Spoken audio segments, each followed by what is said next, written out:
Maravilha, glória a Deus. Vamos orar para que a nossa aula seja guiada e conduzida pelo doce Espírito Santo, que o Espírito venha falar aos nossos corações de uma forma clara, porque o que eu vou falar aqui hoje é de suma importância. Então, que o Espírito Santo venha falar conosco hoje, em nome de Jesus. Pai, graças te damos por esse momento. Obrigado por essa oportunidade de poder nos assentar e ouvir a tua voz, ouvir as tuas instruções. Obrigado, Senhor, por tudo que o Senhor tem feito em nossas vidas através dessas aulas. Que o teu Espírito fale aos nossos corações, abra os nossos corações para entender e compreender a tua verdade. Lâmpada para os nossos pés e luz para o nosso caminho, a tua palavra. Senhor, que venha iluminar a nossa vida, nos tirando do caminho da escuridão. É o que eu peço a Ti, que os nossos corações estejam abertos para receber a Tua palavra. E que em meu coração não venha encontrar, não venha ter nenhuma dificuldade em Te ouvir e Te obedecer. Em nome de Jesus. Que o Teu Santo Espírito venha sobre mim, me capacite, me unja nessa noite a ensinar a Tua verdade. É o que eu te peço para a glória do Teu nome, em nome de Jesus. Amém. Vamos lá? Então, vamos falar hoje sobre o poder destruidor da carne. Pode ser que a minha câmera vai ficar desligada aí para vocês, tá? Tá desligado aí para vocês? Tá. A minha câmera vai ficar desligada então, porque eu preciso usar um aplicativo aqui no celular, que é onde eu fiz as anotações. Eu preciso acompanhar aqui, tá? Então vocês me perdoem hoje, porque hoje é eu que não vou estar aparecendo para vocês. Mas o importante é nós estudarmos as Escrituras Sagradas. Amém? Então anotem aí, o poder destruidor da carne, que é o que nós vamos estudar, o que nós vamos aprender hoje, o poder destruidor da carne. Vamos começar com um texto de Gênesis, capítulo 36, verso 12. Gênesis, capítulo 36, verso 12. Pessoal, assim como vocês não estão me vendo, eu também não estou vendo vocês. Se houver alguma dúvida, alguma pergunta, eu não vou ver vocês levantando a mão. Então, pergunte, pode ligar o microfone e fazer a sua pergunta, tá bom?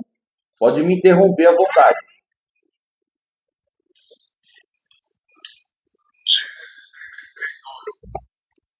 Isso, Gênesis 36, 12. Assim que o senhor achar, puder ler fazendo um favor, irmão Bosco.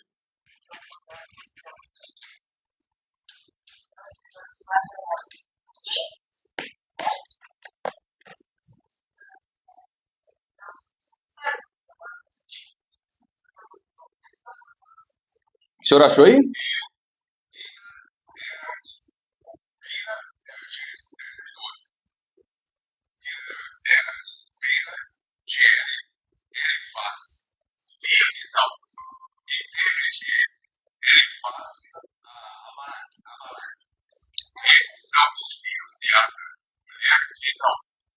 Peraí, só um minutinho, irmão Bosco.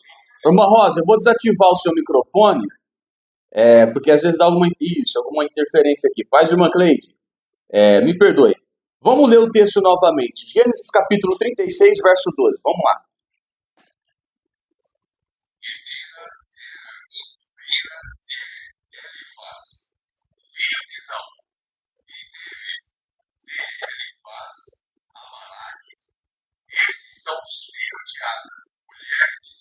Então observe. Tina era concubina de Elifaz, filho de Esaú, que teve Elifaz a Amaleque. Põe entre parênteses a palavra Amaleque.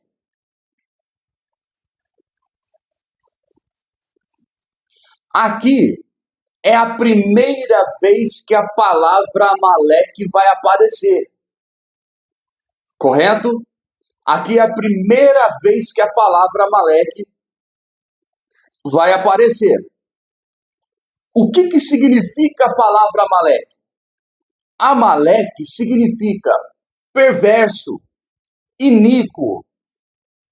Anota isso daí, vamos anotando isso aí que eu quero ser bem didático hoje, que nós precisamos aprender algo poderoso.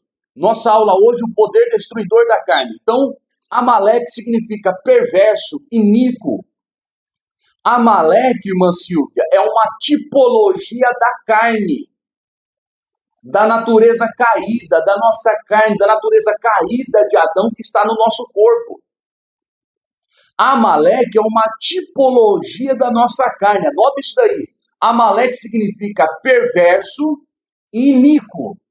E é uma tipologia da nossa carne.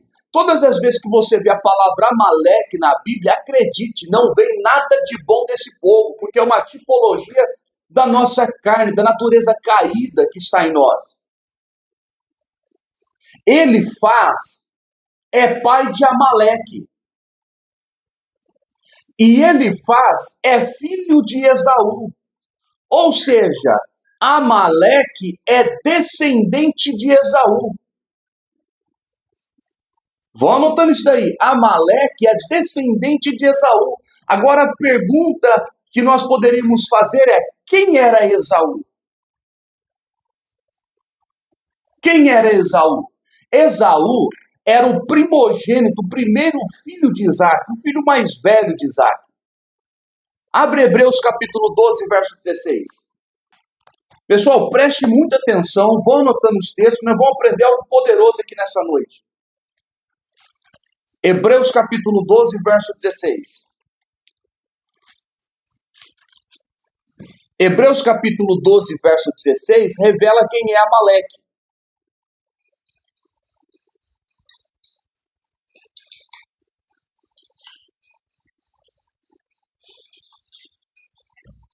Eu vou ler o texto aqui, tá bom? Capítulo 12, verso 16. E ninguém seja fornicador, ou, em outras traduções, impuro. Ninguém seja fornicador, ou, em outras traduções, impuro, ou profano, como era Esaú. Olha isso aqui, irmã Cleide. Olha isso aqui, irmão Bosco. Ninguém seja profano, impuro ou profano, como foi Esaú, que por um manjar, vendeu seu direito de primogenitura. Quem era Esaú? Esaú era um homem impuro, um homem fornicador, um homem profano. É assim que a Bíblia descreve quem foi Esaú. Lembrando que Amaleque é descendente de Esaú. Olha como que a Bíblia descreve quem era Esaú. Um homem impuro, fornicador, profano.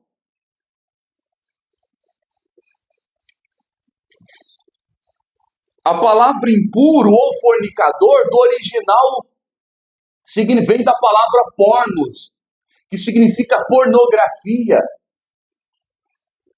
Profano, porque significa aquele que deturpa a santidade. Esse é Esaú. Um homem profano e um homem puro.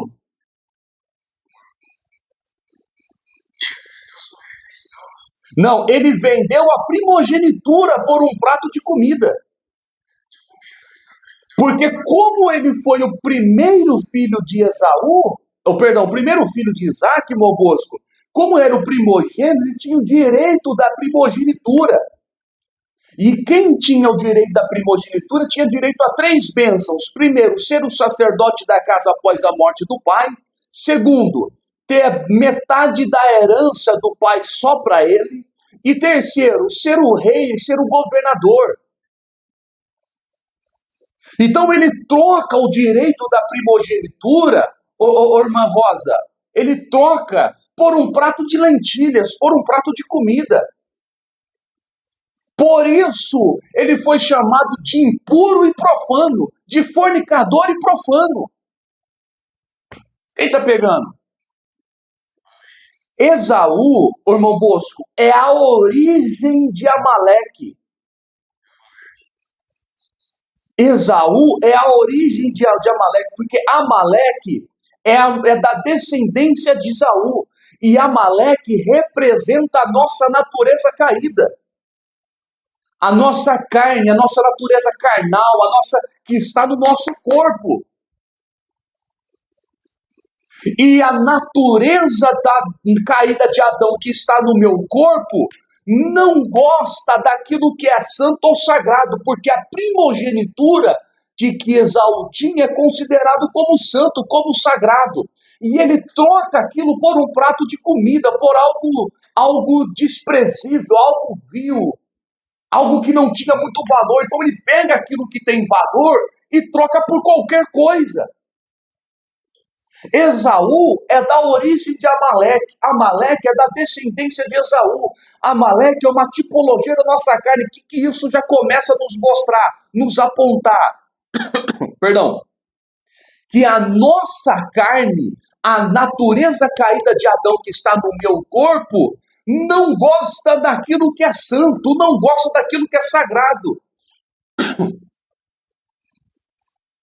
A nossa carne, irmã Silvia, sempre vai deturpar aquilo que é santo. A nossa carne sempre vai querer trocar aquilo que é santo que Deus nos deu por qualquer coisa, por pornografia, por desejar outras mulheres, desejar outro homem, por homossexualidade.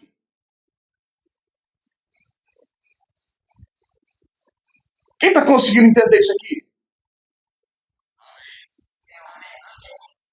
A nossa carne sempre vai pender para aquilo que é profano e aquilo que é impuro.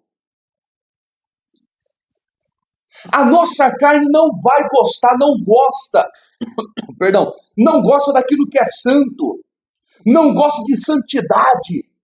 E a nossa carne sempre vai oferecer para você que é alma, que você troque os dons que Deus te deu, que é maravilhoso, é precioso, que você troque o ministério que Deus te deu por pornografia,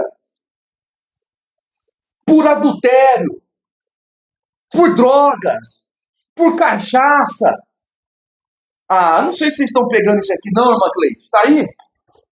Isso aqui era para estar todo mundo aqui hoje.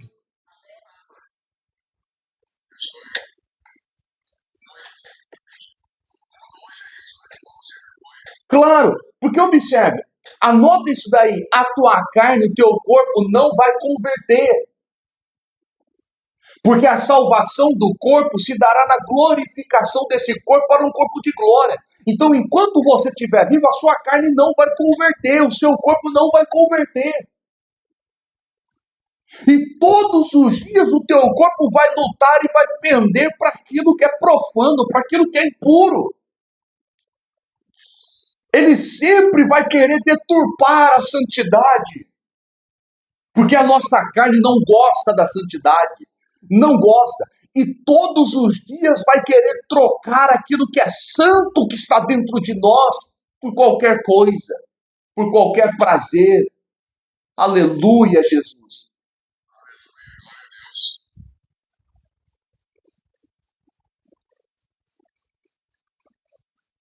Aqui já expressa como é a nossa natureza caída. Então observe, Esaú tinha a bênção da primogenitura. Ele troca algo santo por um prato de comida, por qualquer coisa. Por isso, nas Escrituras, ele foi chamado de impuro e de perverso.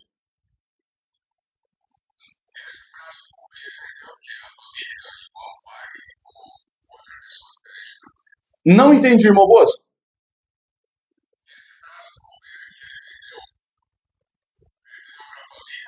Não. Esaú não vendeu o prato de comida. Esaú, quem na verdade ofereceu o prato de comida para ele, foi o irmão dele Jacó.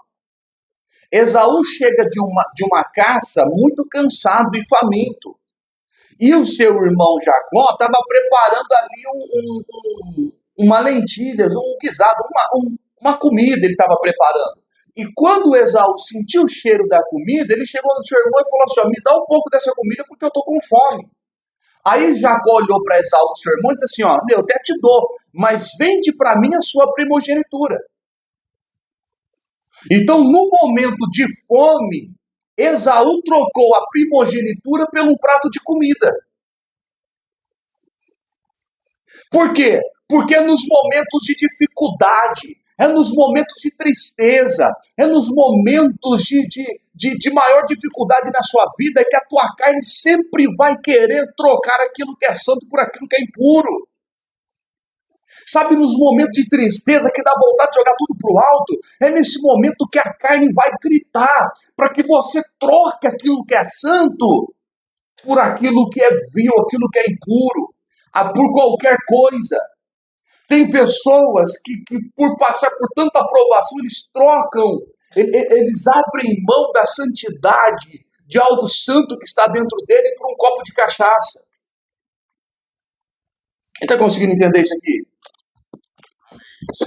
Vamos ler esse texto. Vai lá em Gênesis.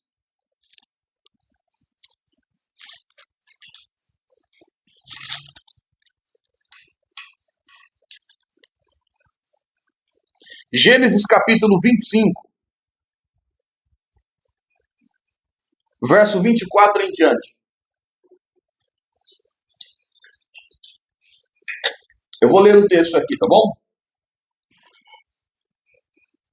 E cumprindo-se os seus dias para dar à luz, eis gêmeos no seu ventre. E saiu o primeiro, ruivo, e todo com uma veste cabeluda. Por isso, chamaram o seu nome Esaú. E depois saiu seu irmão agarrado, sua mão ao calcanhar de Esaú. Por isso, por causa disso, chamou o seu nome Jacó, que significa aquele que agarra, não é enganador. Tem nada a ver, o nome de Jacó não tem nada a ver com enganador.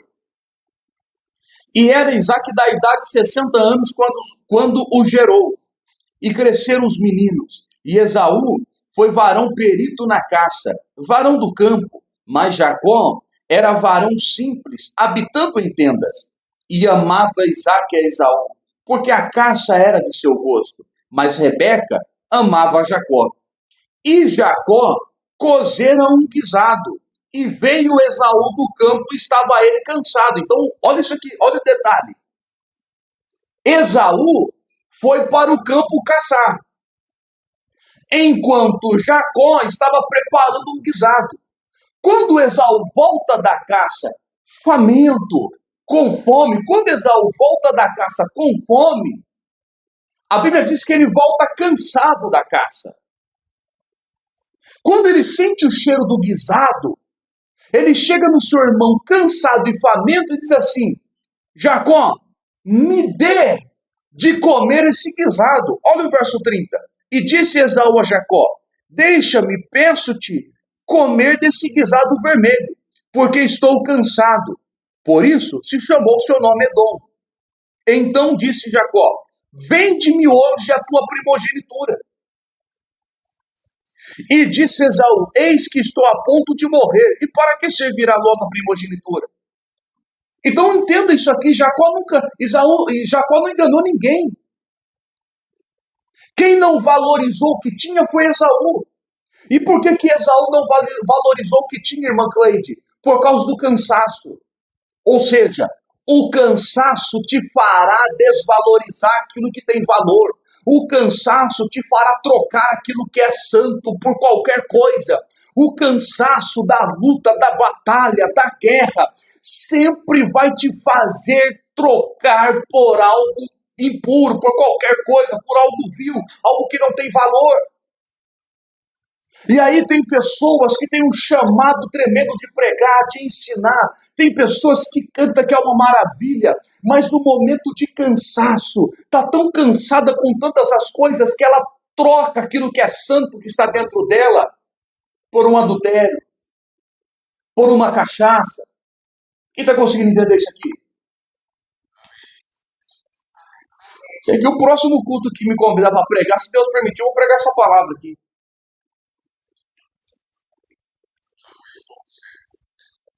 Olha o verso 34. E Jacó deu pão a Esaú e o guisado das lentilhas. E Esaú comeu e bebeu, e levantou-se e foi-se. Assim, desprezou Esaú a sua primogenitura. Foi ele que desprezou a primogenitura. Foi ele que não valorizou o que tinha. Jacó não enganou ninguém, não. Ele que não soube valorizar o que tinha. Quem está conseguindo pegar? Então, Amaleque é descendente de Esaú. Amaleque significa inimigo, aponta para a nossa carne. Vamos lá, Êxodo capítulo 17, verso 8.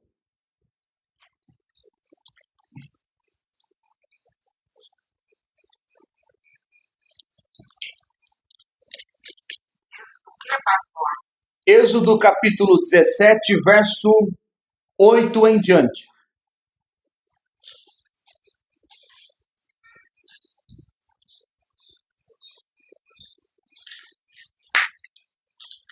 Ô, irmão Bosco, só desliga um pouquinho o seu microfone, porque o barulho do grilo aí tá um pouco alto. Mas se o senhor quiser falar, fica à vontade, tá bom? Assim que o senhor quiser falar, perguntar, fica à vontade. Eu vou ler aqui o texto. Êxodo capítulo... Gente, se alguém quiser perguntar, me interrompa, que eu não estou vendo vocês levantarem a mão, tá bom? Capítulo 17, verso 8. Eu vou ler aqui. Então veio Amaleque e pelejou contra Israel em Refidim. Coloca entre parênteses a palavra Amaleque.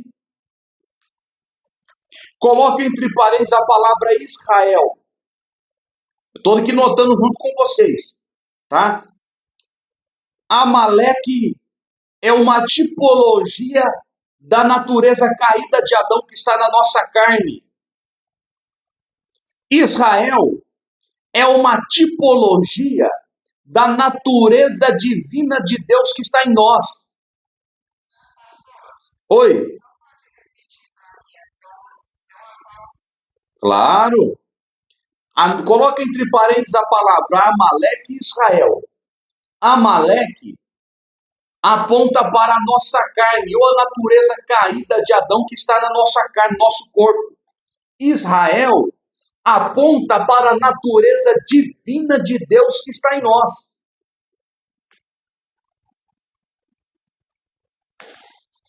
Ou seja, Amaleque guerreando contra Israel aponta para a luta e a briga do nosso corpo com o Espírito de Deus dentro de nós. É o que Paulo disse. O Espírito luta contra a carne luta contra o Espírito. Então Israel é uma tipologia da natureza divina de Deus que está dentro de mim. E Amaleque é uma tipologia da natureza caída de Adão que está no meu corpo. Amaleque peleja contra Israel, ou seja, é uma tipologia da briga entre a nossa carne e a vida de Deus, que está dentro de nós. Quem está conseguindo pegar? Verso 9. Pelo que disse Moisés a Josué, escolhe-nos homens e sai e peleja contra Amaleque. Amanhã eu estarei no cume do outeiro e a vara de Deus estará na minha mão. Gente, olhe os detalhes dos textos. Olhe os detalhes dos textos. Irmã Cleide, aqui não está tendo uma batalha entre os amalequitas e Israel? Amaleque não significa nossa carne? Israel não significa a vida de Deus que está em nós? Mas olha o verso 9. Pelo que disse Moisés a Josué, escolhe-nos homens e sai a peleja contra Amaleque. Ou seja, escolhe homens. Não é qualquer um que vai pelejar contra os amalequitas. Escolhe homens, escolhe a dedo homens que vai pelejar contra os amalequitas. O que isso significa? Que a luta contra a carne só vai vencer aqueles que foram escolhidos por Deus para reinar. Os escolhidos. Não é qualquer pessoa que vai guerrear contra a carne e vai vencer. Ah, pelo amor de Deus, para com isso. É os escolhidos de Deus. Os escolhidos são os únicos que vão vencer a carne. Por isso que está escrito, muitos são chamados, mas poucos escolhidos. Não é qualquer um que vai lutar contra a carne e vai vencer. Por isso que você vai ver tanta gente lutando contra o pecado, contra a carne, e eles não vão vencer, eles vão ser derrotados. Porque só vai vencer a carne os vencedores, os escolhidos por Deus. Ah, pegou, irmã Silvia? Tá pegando, irmã Rosa?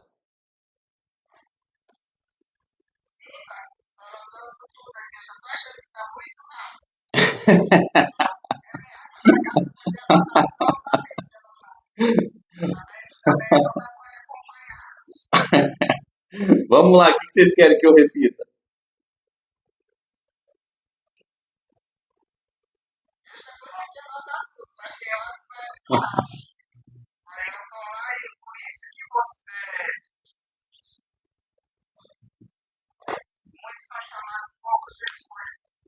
Exato. Por quê?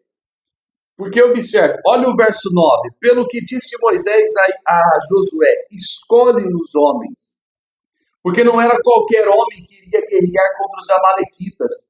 Aqui, Deus já está apontando para aquilo que ia acontecer nos dias de hoje. Como Amaleque aponta para a nossa carne, ou seja, o que isso aponta? Que só vai conseguir vencer a carne os escolhidos de Deus. Os escolhidos de Deus vão conseguir viver. Pastor, todos os salvos são escolhidos de Deus? Não, todos os salvos são chamados. Mas os vencedores são escolhidos por Deus. Todos os salvos são chamados. Mas só os vencedores. Quem são os vencedores, pastor? Que vão vencer a carne. Só os vencedores foram escolhidos por Deus. Por isso que você vai ver tanta gente dentro da igreja que não vai conseguir vencer a carne. Por quê? Porque ela foi só chamada, não foi escolhida.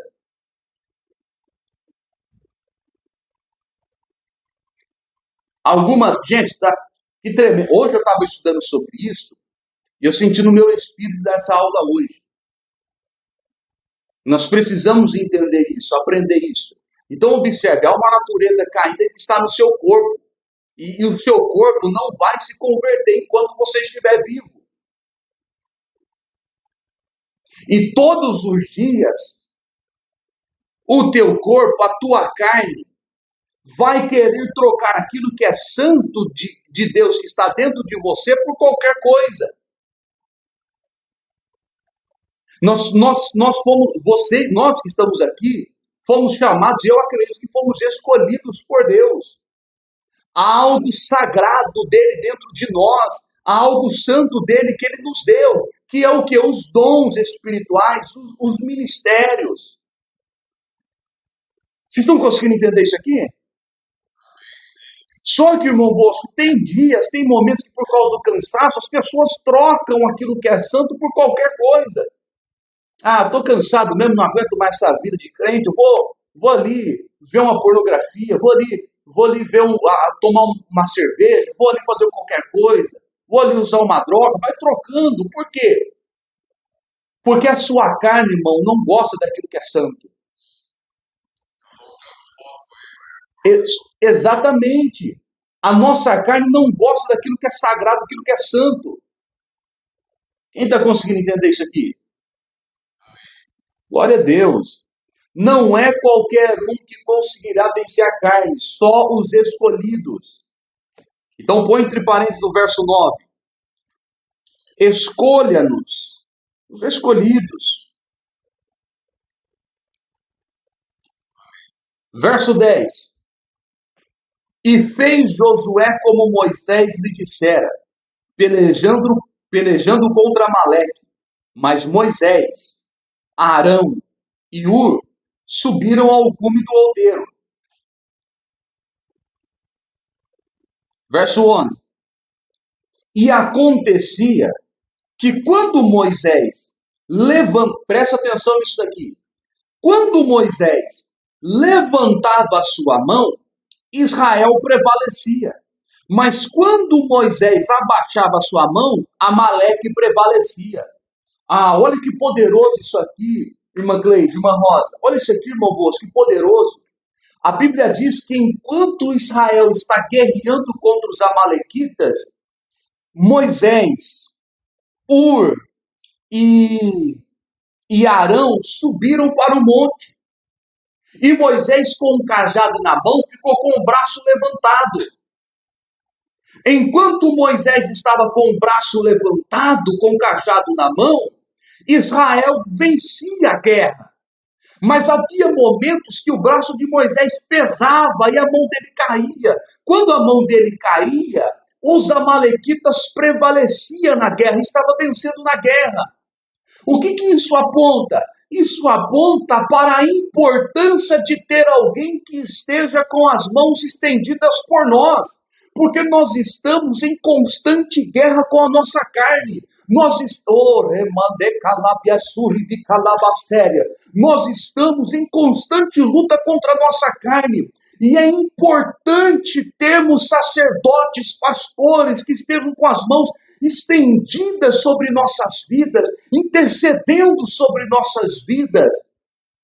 Porque enquanto estiver alguém, um sacerdote, um ministro, um pastor que esteja com as mãos estendidas sobre a tua vida, intercedendo por você, orando por você, você vai prevalecer, você vai vencer a carne. E aqui já aponta a importância de estarmos debaixo de uma mão levantada, de um sacerdote que ore por nós, que interceda por nós. Aleluia, Jesus. Quem está conseguindo entender isso aqui?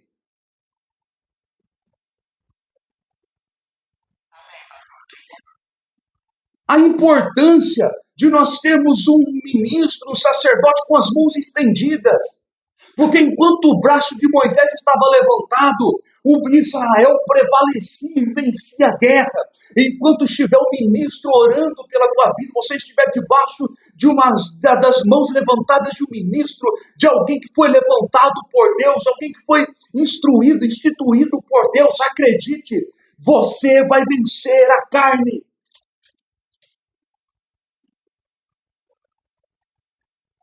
Então aqui já aponta a importância de estarmos debaixo de uma liderança onde os braços estão estendidos. Deu para anotar tudo? Glória a Deus.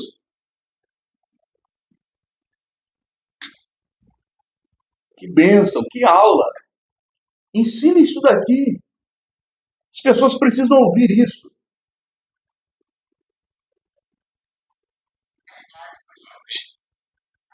Irmã Rosa, oi. Pode perguntar. As pessoas que não conseguem pegar carne, elas conseguem vestir o ministério? Como é que é?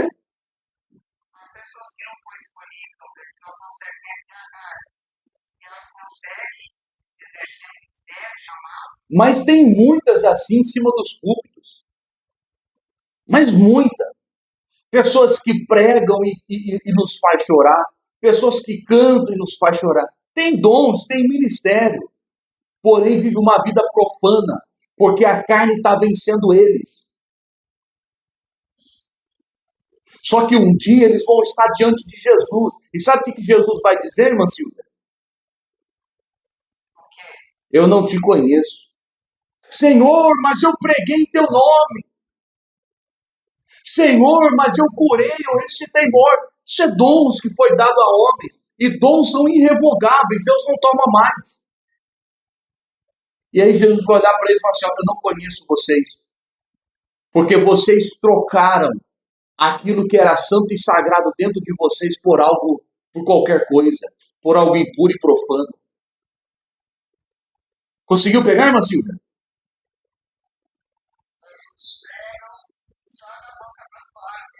Mas não vive, irmã Rosa. Ó, exatamente.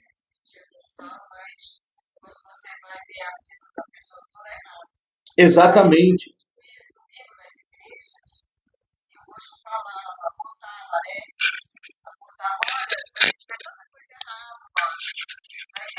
Aí eu sempre tinha busco, né? Quando eles me acompanhavam, que não havia aceitado Jesus. Eu dizia, moço, não olhe para o homem.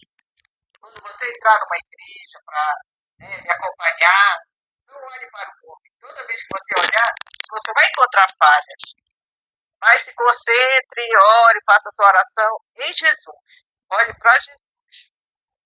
Porque, infelizmente, pastor, o homem é cheio de falhas. Mas observa um detalhe, irmã Rosa. Me perdoe a minha sinceridade, mas eu estou aqui para ensinar.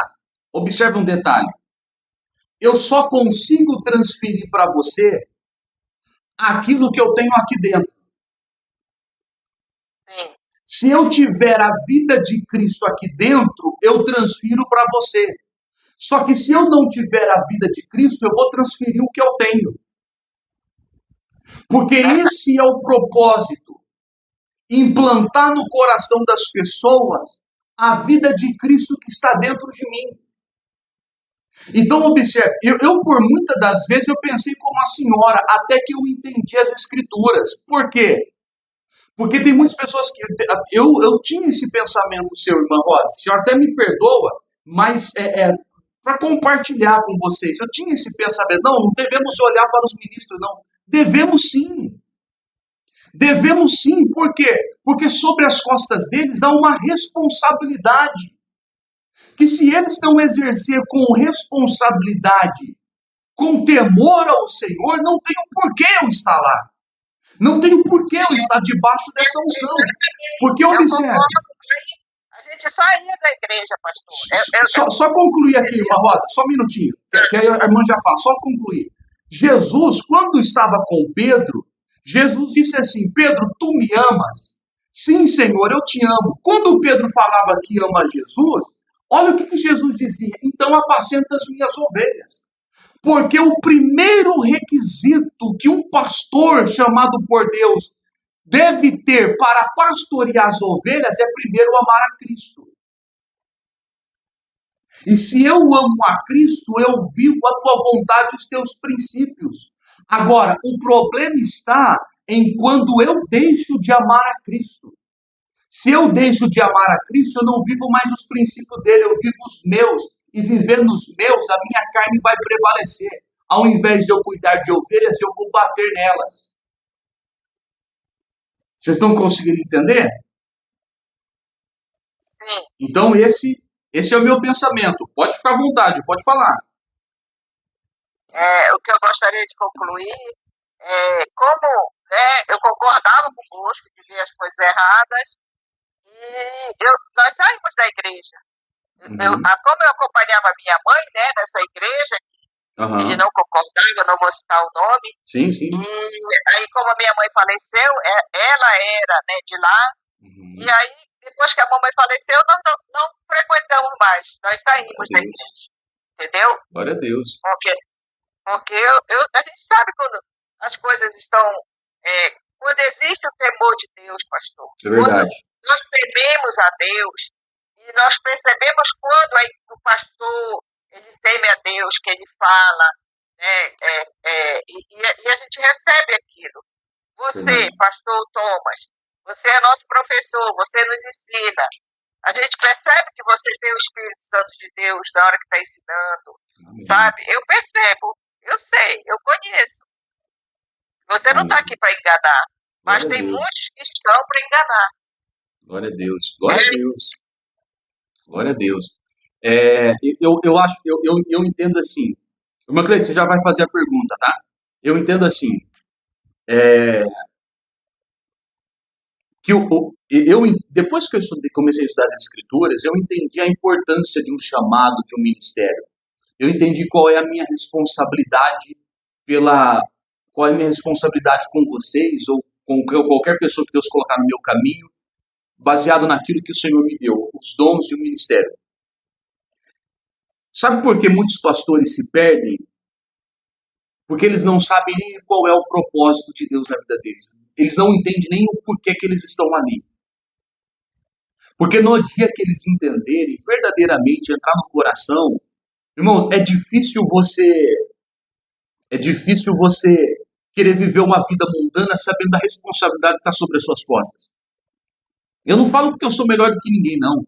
Mas eu conhecendo as Escrituras, a palavra de Deus vem nos libertando, nos transformando, nos fazendo entender coisas que nós não entendíamos.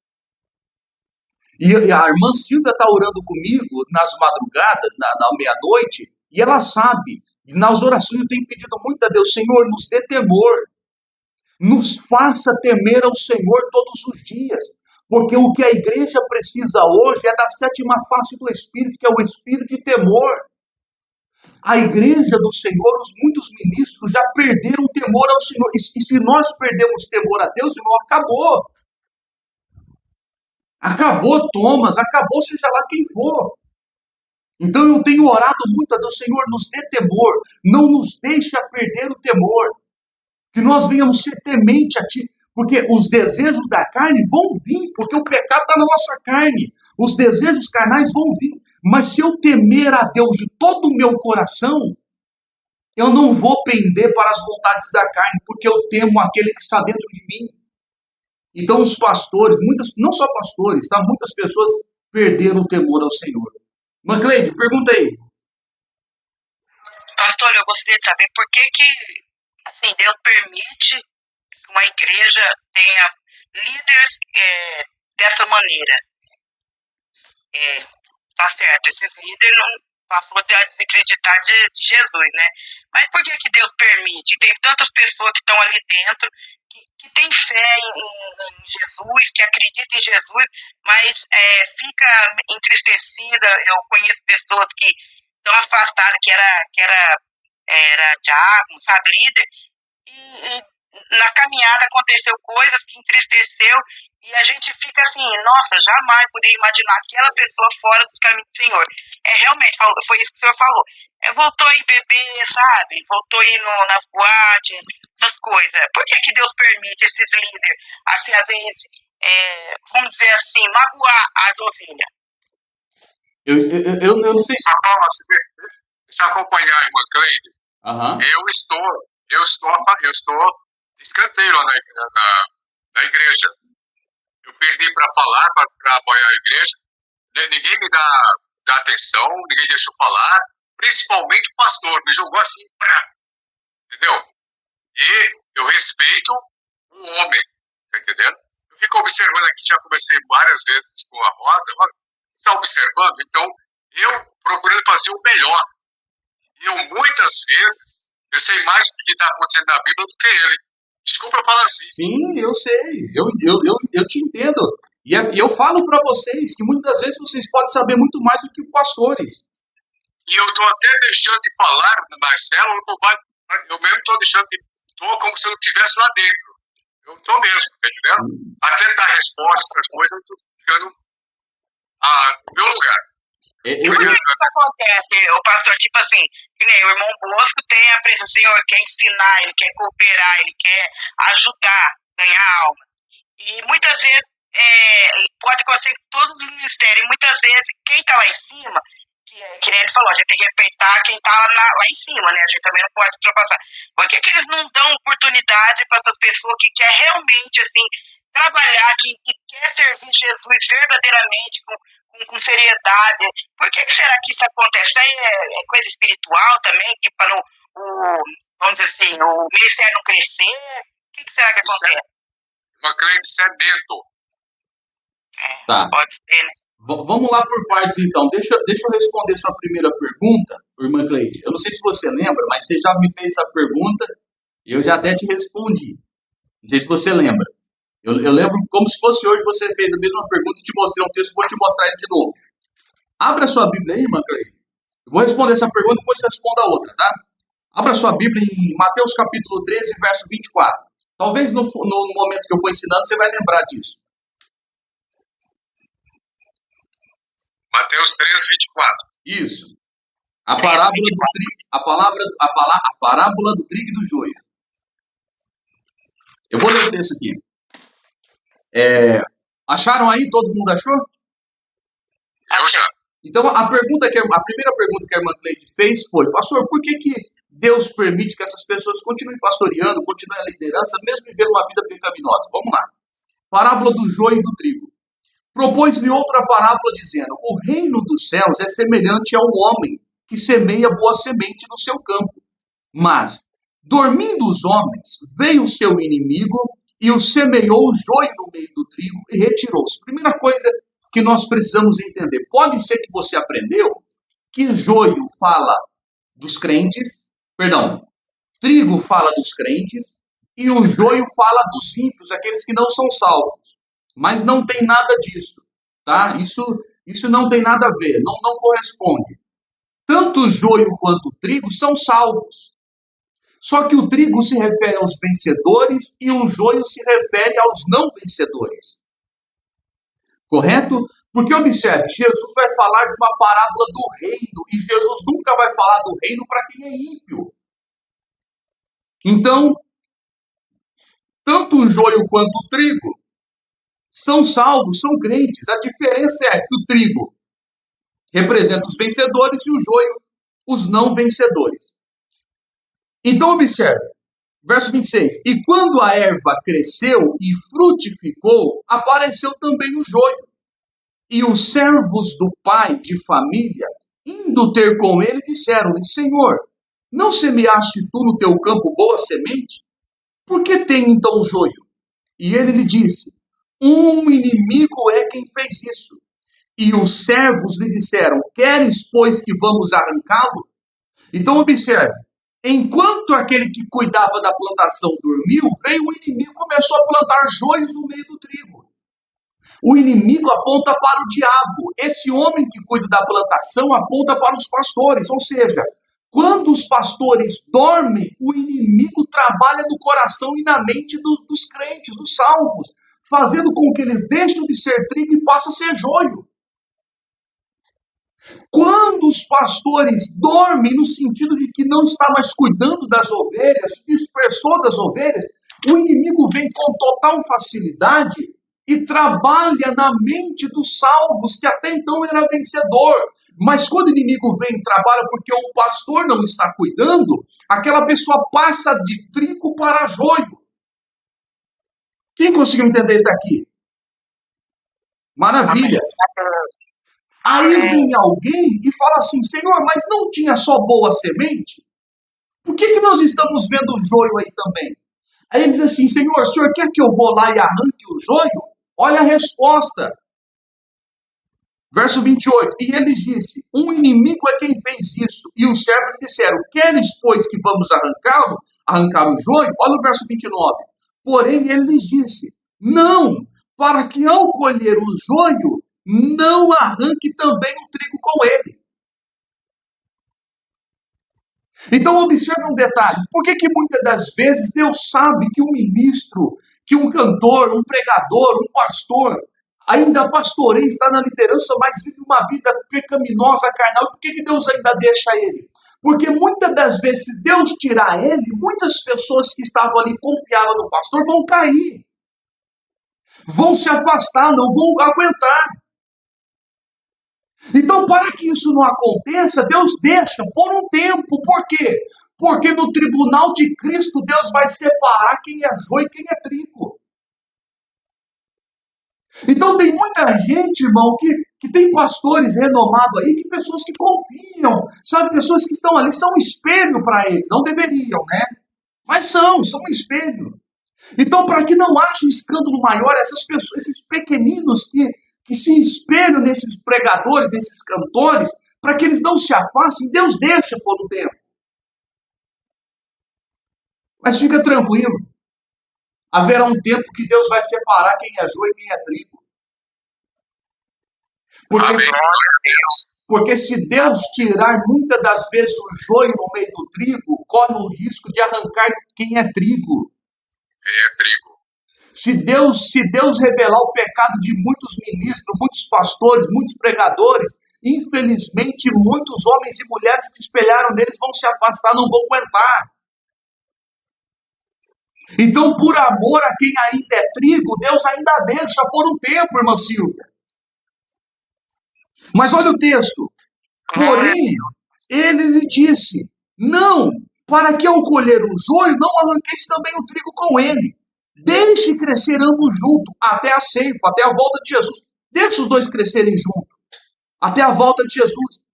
Por ocasião da ceifa, direi aos ceifeiros para o queimar, mas o trigo ajuntai no meu celeiro. Por isso que Jesus deixa. Por isso que Deus deixa, ainda que está vivendo uma vida dupla, Deus deixa. Mas um dia a recompensa deles vai chegar. Um dia eles vão acertar contas com os olhos de chamas de fogo de que nada e nem ninguém esconde dele. Quem está conseguindo entender? Amém. Glória a Deus. Amém. Conseguiu entender, irmã Cleide? Relembrei. Eu te falei que você ia lembrar. Lembrei. Então, por um tempo, Deus deixa. Qual que foi a segunda pergunta? Das oportunidades, né? Repete a pergunta para mim novamente. É que teve um encontro com o casal, né? E depois do evento, o palestrante muito empolgado, fez aqui toda a palestra e tudo mais. Aí no final eu pedi para falar, para agradecer de eu estar naquele momento ali, que eu nunca estive presente em casal, esse encontro de casais. Aí eles não, quem tem que autorizar o pastor. Aí eu fui lá falar com eles, não, você não fala. E não é que ele se fechou pro meu lado, até hoje. Entendeu? Agora, até a Rosa falou com ele no momento, aí então você ia falar. Rosa disse, nós temos um momento lá no palanque, não, quem vai falar sou eu. Eu não sei porquê. Então eu fiquei totalmente arredio disso aí. Eu vou para o encontro, mas não vou como. Eu não dou nem atenção, nem como homem, nem como pastor, como nada. Eu sou muito assim. E não me respeitar, eu sou dessa forma. E a pergunta que fica, né, que nós precisaríamos entender, por que é que não deixa? Exatamente. Pois é. Se o Senhor, estudando as Escrituras, tem tanta coisa para passar. Então, observe, por que que muitos pastores não dão oportunidades? Não deixam com que outros venham e ministrem. Por que que não dão oportunidade? A eles motivo. Um deles é, se o pastor vê que você vai brilhar mais do que ele sempre vai querer te apagar. Se o pastor vê que você tem mais conhecimento do que ele sempre vai querer te apagar. Mas isso é errado. Quanto mais pessoas têm lado inteligente, melhor para mim. Eu sempre falei para vocês e sempre vou falar que Deus abençoe, que daqui saia pessoas que ensinem melhor do que eu. Amém. Que ensine muito mais do que eu, que pregue muito melhor do que eu e principalmente que seja uma pessoa melhor do que eu. A irmã Silva esses dias me mandou uma mensagem contando testemunho de que ela está recebendo oportunidade. Gente, é que vocês não estão dentro de mim para conhecer o meu coração, mas o Espírito testifica. Vocês não imaginam o quanto eu fiquei feliz. O quanto eu fiquei feliz de ouvir que ela está passando para frente aquilo que ela está aprendendo. E a irmã Silvia daí pode testificar que não foi fácil. Por quê? Porque tentaram calar ela. Tentaram impedir ela. Mas a igreja ainda é do Senhor Jesus. E ela até me autorizou a falar. Se eu falar alguma coisa aqui a mais, você até me perdoa, tá, irmã Silvia? Mas ela falou para mim que já que não estava dando oportunidade na igreja, dentro do prédio, ela ia reunir as irmãs na casa dela ou na casa de alguém. Eu não me recordo aonde. E é isso aí mesmo. Gente, muito mais do que uma oportunidade dentro do prédio, é fora dele. Se não estão dando oportunidade para você dentro do prédio, reúne alguns irmãos, algumas pessoas que você conhece e fala assim, ó, vamos lá em casa ouvir uma palavra uma vez por mês, uma vez por semana. Ou deixa eu entrar na sua casa, convide algumas pessoas, eu quero compartilhar o que Deus tem ministrado no meu coração. O que não pode é o homem nos calar. O que não pode, gente, vocês não têm noção quantas igrejas fechou a porta para mim. Vocês não têm noção quantos pastores não me dão oportunidade mais. Porque parece que é errado você saber mais do que o pastor. Parece que é errado você falar coisas que o pastor nunca ouviu. E se ele não ouviu, parece que é mentira. Porque parece que os pastores sabem de tudo. E você nunca pode saber mais do que ele. Então, muitas das vezes, fecharam as portas para mim por causa disso. Mas eu não estou nem aí. Quem abre as portas é Deus. E é igual eu falei, se eu tiver que ficar aqui com vocês, irmão, para mim é minha alegria. Eu só quero viver o que Deus me chamou para viver, ponto final. Essa é a minha recompensa. Então, irmã Cleide, há N motivos que pastores não dão oportunidade. Um deles pode ser medo mesmo. Por quê? Porque o camarada vai brilhar mais do que ele, vai ter mais conhecimento do que ele. Só que a igreja do Senhor tem que ser o corpo de Cristo. Dentro de um prédio tem que ter pastores, apóstolos, mestres, evangelistas, apóstolos, profetas. Só que aí se você tiver um dom que parece que é maior do que o dom que o pastor tem, ele já quer te cortar, porque você não pode aparecer mais do que ele. Ele tem medo de roubar as ovelhas, ele tem medo de tomar a igreja. Porque a ideia deles é que a igreja é deles, não é mais de Cristo. Gente, como eu quero que Deus me dê uma igreja e Deus me dê pessoas como vocês para me ajudar a pastorear. Amém. Como eu gostaria. Eu já falei para minha esposa. Eu já falei isso para ela. Se eu tivesse uma igreja, eu queria ter um Bosco Brasil como meu braço direito. Queria ter uma irmã Rosa como meu braço direito. Queria ter uma irmã Silvia como meu braço direito. Queria ter uma irmã Cleide como meu braço direito. Glória a Deus. Que fique entre nós para não gerar ciúmes. Mas vocês 4 é uma bênção que fica entre nós para não gerar ciúmes. Mas vocês 4 é uma bênção na minha vida. Vocês não têm noção. Ainda bem que tá só vocês hoje que eu posso falar. Mas eu já falei para minha esposa, eu falei assim, ó, irmão Bosco, irmã Rosa, irmã Silvia, irmã Cleide,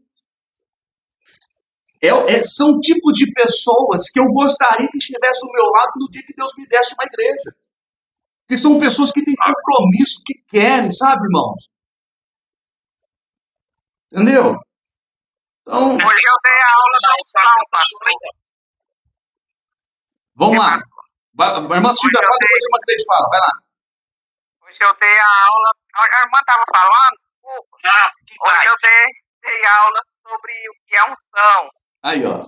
E aí, como que o pessoal ficou? Eu comecei com uma irmã, já estou com 3 irmãzinhas já ensinando. Ó. Olha aí. Glória a Deus. E as irmãs gostou muito, graças a Deus. Glória a Deus. Amém. Mas não é fácil não, viu? No começo eu fico assim, tremendo para ensinar. Mas aí o Espírito Santo de coragem ali, vai dando coragem. E é igual o pastor falou, a gente vai lembrando, né, dos estudos, aquilo que a gente estudou. E quando saem as perguntas, eu falo, meu Deus do céu. Mas graças a Deus até agora perguntou só o que eu sei. O Espírito No terceiro Santo dia te de fará aula, eu lembrar. tenho dor de barriga. Fiquei 3 dias de cama. Mas eu consegui ir hoje, graças a Deus. Glória a Deus. O Espírito Santo, diz as Escrituras, nos fará lembrar daquilo que nós aprendemos. Em paz. Amém. Vai lá, irmã Cleide. É verdade. Às vezes eu falar, ensinar assim, eu acho que não é minha praia, né? Mas só que eu gosto muito de estar orando. E quando eu tô lá orando, eu lembro tudo que o senhor fala, como que a gente deve orar, o que a gente deve fazer primeiro. Aí vem tudo à mente. Então eu já consegui passar também para uma que vai comigo, ela faz igual eu. Mas só que eu na igreja do Senhor sou meio doida, pastor. Você tem muita dor de cabeça comigo. Eu sou, sabe aquelas pessoas pancadas? Não, eu sei que eu estou falando. Eu sei que eu estou falando, porque observe, eu conheço vocês. Eu sei quem vocês são. Olha para vocês verem. Quantos alunos eu tenho no grupo? Olha quem aparece, quem sempre está aqui comigo. Eu sei do que eu estou falando. Vocês estão conseguindo entender? Então, observe, olha quantas pessoas tem lá no grupo. Olha sempre quem aparece é os mesmos. São vocês. Então, acredite no que eu estou falando. Eu oro a Deus para que se um dia Deus me der um ministério, uma igreja, alguma coisa para me pastorear, que Deus me dê pessoas como vocês, para me ajudar, porque como que isso é bom? Vocês estão entendendo? Então, louvado a Deus seja pela vida de vocês. Vamos lá finalizar nossa aula? Vamos lá. Volta lá em Êxodo, capítulo 17, vamos ler o verso 11.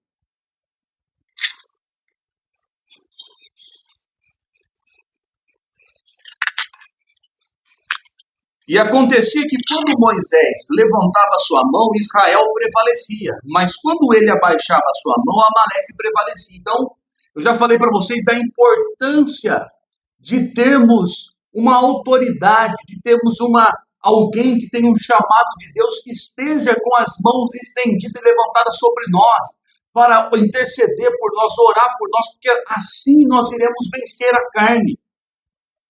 Duro é a coisa para aqueles que não têm um pastor ao qual estende a mão sobre ele, ao qual ore por ele, esteja orando por ele. Amém? Olha o verso 12. Porém, as mãos de Moisés eram pesadas. O que isso aponta? As mãos de Moisés pesada aponta para o peso do ministério. As mãos de Moisés pesada aponta para o peso do ministério. Por quê? Porque carregar o ministério nas costas não é fácil, irmãos. É uma luta, é um peso muito grande que o sacerdote carrega. Mas olha o texto, quando as mãos de Moisés pesavam, porém as mãos de Moisés eram pesadas, por isso tomaram uma pedra e puseram debaixo dele, para sentar-se sobre ela.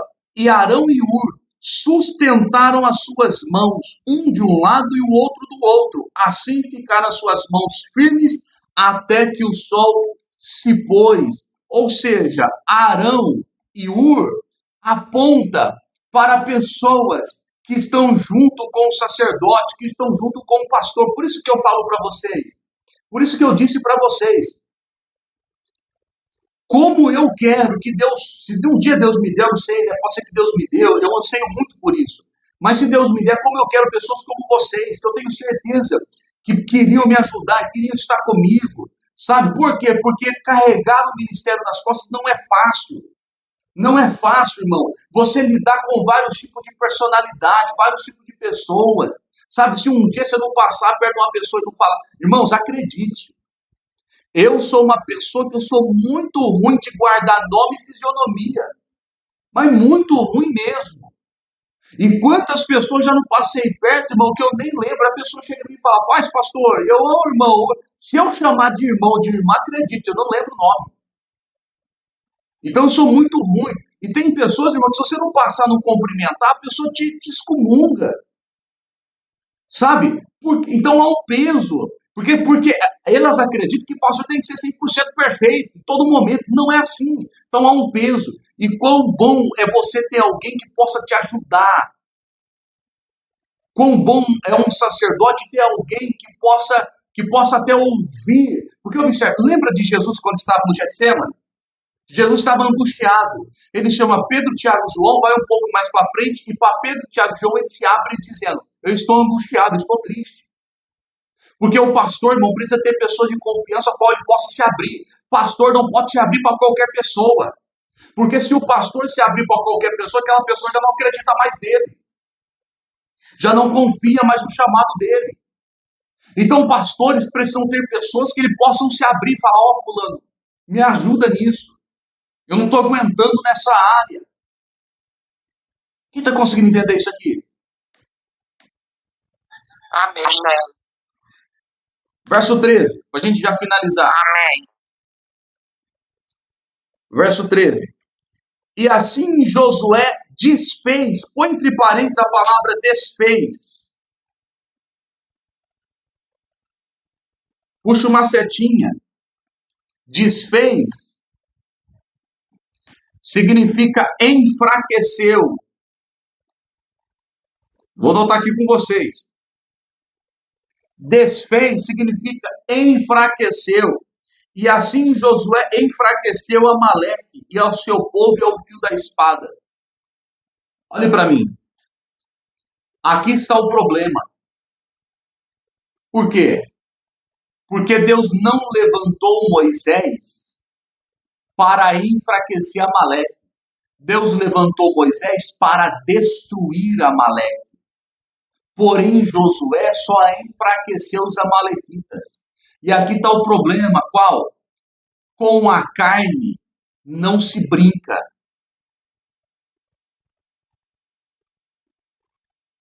Com a carne. O verso 13. Não tô conseguindo. Ah, tá. Tô lendo 12, por isso que eu não tô achando. Com a carne não se brinca. Deus não chamou você para brincar com a carne, para enfraquecer a carne. Deus chamou você para destruir as vontades da carne.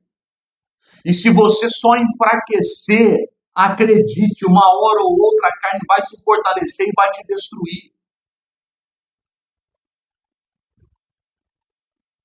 Quem pegou? Amém. O problema é que Josué só enfraqueceu. Olha o verso 14, e aqui a gente finaliza. Então disse o Senhor a Moisés: escreve isto para a memória num livro e relata-o aos ouvidos de Josué, que eu totalmente hei de riscar a memória de tal... eu riscar totalmente... Então disse o Senhor a Moisés: escreve isto para a memória num livro e relata aos ouvidos de Josué, que eu totalmente hei de riscar a memória de Amaleque de debaixo dos céus. Deus não brinca com a carne. Olha o que Deus vai dizer: eu vou riscar totalmente da memória quem é Amaleque e os amalequitas.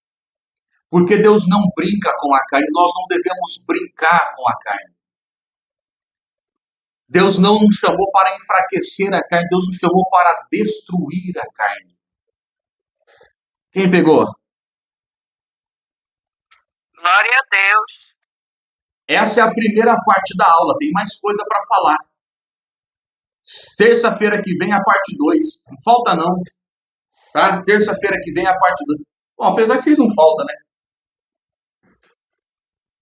Apesar que vocês não faltam. Só uma pergunta, por que os outros não vêm, pastor? Boa pergunta, irmã Rosa.